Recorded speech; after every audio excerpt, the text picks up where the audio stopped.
করি আপনারা সবাই ভালো আছেন। আলহামদুলিল্লাহ আমিও ভালো আছি। Welcome back to my channel. আজকে আমি আপনাদের সামনে বাটার চিকেনের রেসিপি নিয়ে হাজির হয়েছি। আশা করি ভিডিওটা আপনাদের ভালো লাগবে। এখন চলুন কীভাবে এই বাটার চিকেনটা বানাতে হয় সেটা আপনাদেরকে দেখতে। শানের মশলা দিয়ে বাটার চিকেন বানানোর জন্য এখানে আমি 1 প্যাকেটে নিয়েছি বাটার চিকেন মশলা এবং নিয়েছি 1 কাপ দই। আমি এখানে আস্ত একটা চিকেন দিয়ে বানাচ্ছি, আপনারা চাইলে কিপ করে আলাদা চিকেনের বেস্ট চিকেন দিয়েও এটা বানাতে পারবেন। প্রথমে আমি চিকেনগুলো মাখিয়ে নিচ্ছি। 1 কাপ দিয়ে দিচ্ছি দই, স্বাদ মতো লবণ, 1-2 টেবিল স্পুন দিয়ে দেবো এটার মধ্যে তেল,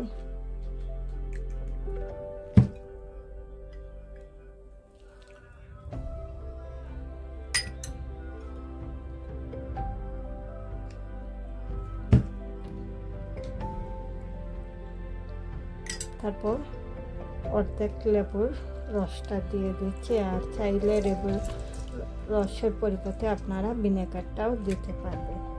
তারপর এখানে দিয়ে দিচ্ছি শানের যে বাটার চিকেনের মশলার পাউডারটা আছে,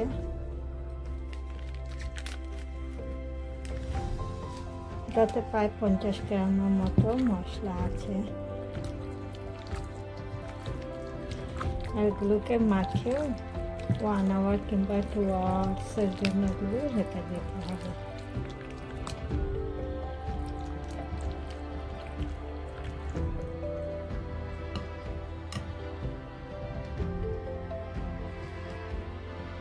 খুব ভালো করে মাখিয়ে নিয়েছি। এখন 1 ঘন্টার জন্য রেখে দেবো। ফিরে আসলাম 1 ঘন্টা পর। 1 ঘন্টা পর আমি এখন এগুলোকে চুলায় একটু ফ্রাই করে নেব। ফিরে আসলাম 1 ঘন্টা পর। আমি এখন একটা প্যান বসিয়ে দিয়ে আমি যে মাখিয়ে রেখে দিয়েছিলাম চিকেনগুলো দিয়ে দিচ্ছি। চিকেনগুলোকে একটু নেড়ে 4 থেকে 5 মিনিট গাছটা একটু চিকেনের কাঁচা পাতটা আমি দূর করে নেব। চিকেনগুলো খুব ভালো করে ফ্রাই করে নিয়েছি। এখন আমি এগুলো আরেকটু চুলায় রেখে দেবো। তারপর এখানে দেখুন টমেটো সস নিয়েছি আমি প্রায় 250 গ্রামের মতো। এখন এগুলোকে একটু কুক করে নেব। চিকেনের জন্য যে আমি সসটা বসিয়েছিলাম টমেটো পিউরি, সেটা প্রায় জাল হয়ে গেছে। এখন আমি যে আরেকটা চুলা চিকেনগুলো রেখেছি সেগুলো সসের মধ্যে দিয়ে দিচ্ছি।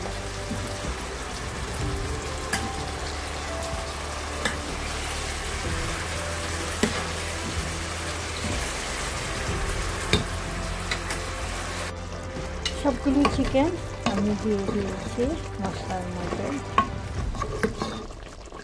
আর এখানে আমি শানের মশলা ছাড়া আর কোনো ধরনের মশলাটা ইউজ করছি না। সব কিছুই প্যাকেটের মশলার মধ্যে দেওয়া আছে। এখন আবার এগুলোকে ঢাকনা দিয়ে ঢেকে দেবো চিকেনটা পুরোপুরি সিদ্ধ হওয়ার জন্য। ফিরে আসলাম 5 মিনিট পর। চিকেনগুলোকে একটু নেড়ে আপনাদেরকে দেখিয়ে দিচ্ছি। খুব সুন্দরভাবে এগুলো সিদ্ধ হয়ে গেছে। এখন আমি এটাকে বাটারটা দিয়ে দেবো। 2 টেবিল স্পুন দিয়ে দিচ্ছি বাটার। দিয়ে আবারও বুঝতে একটু নেড়ে নিচ্ছি। আমি এগুলোকে ঢাকনা দিয়ে ঢেকে দেবো। বাটারটা প্রায় মেল্ট হয়ে গেছে দেখুন। তারপর আবারও বলতে একটু নেড়ে দিয়ে নিচ্ছি।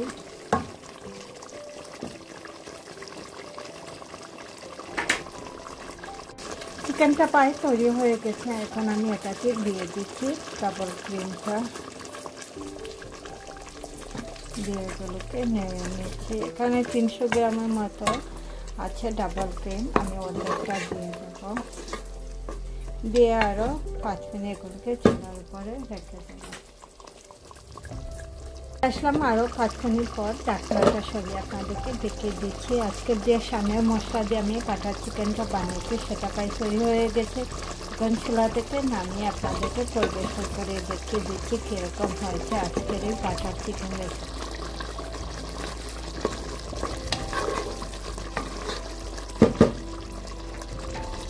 বাটার চিকেন রেসিপিটা তৈরি হয়ে গেছে। খুব সুন্দর উপরে কালার এসেছে দেখুন। আমি একটা সার্ভিং বাটির মধ্যে গুলো নিয়ে আপনাদেরকে দেখিয়ে দিচ্ছি কীরকম হয়েছে আজকের এই বাটার চিকেন রেসিপিটা।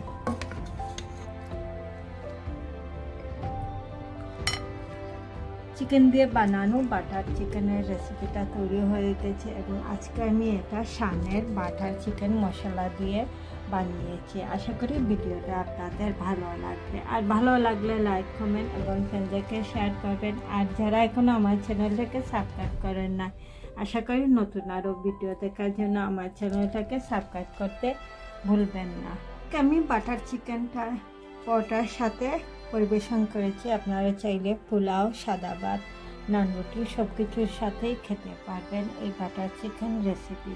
আর এটা বাচ্চাদের অনেক পছন্দের খাবার, যেটা খুবই নর্মাল চিকেন রান্না করা হয়, কোনো স্পাইসি থাকে না এটার মধ্যে। আপনারা চাইলে আমার ইউটিউব চ্যানেলে আরও অনেক চিকেনের রেসিপি আছে, চাইলে সেগুলো দেখে নিতে পারেন। তান্দুরি চিকেন, চিকেন বোনা, গ্রিল চিকেন। আর সবাই ভালো থাকেন, সুস্থ থাকেন। ইনশাআল্লাহ আবারও নতুন কোনো ভিডিও নিয়ে আপনাদের সামনে হাজির হব। আল্লাহ হাফেজ।